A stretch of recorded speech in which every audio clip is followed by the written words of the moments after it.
হজরত আমর ইবনু সাইদ রাদিয়াল্লাহু তাআলা আনহু হজরত আনাস রাদিয়াল্লাহু তাআলা আনহু হতে বর্ণনা করেন। তিনি বলেন, আমি রসুলুল্লাহ সাল্লাল্লাহু আলাইহি সাল্লাম এর চাইতে সন্তানের প্রতি অত্যধিক স্নেহ মমতা পোষণকারী আর কাউকে দেখিনি।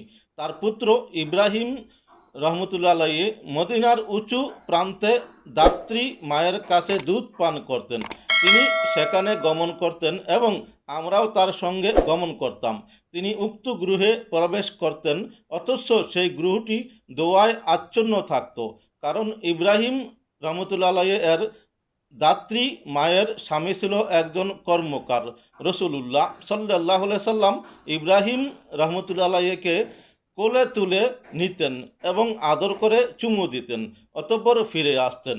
বর্ণনাকারী আমর বলেন, যখন ইব্রাহিম রহমতুল্লাহ আলাইহি ইন্তেকাল করলেন, তখন রসুলুল্লাহ সাল্লাল্লাহু আলাইহি সাল্লাম বললেন, ইব্রাহিম আমার পুত্র, সে দুধ পান করা অবস্থায় মৃত্যুবরণ করেছে, অবশ্যই সে জান্নাতে তার দুগ্ধ পানের মুদ্রত্ব পূর্ণ করবে। হাদিস মুসলিম শরীফ, হাদিস নং 2316। এরকম ভিডিও পেতে হলে সাবস্ক্রাইব করতে পারো।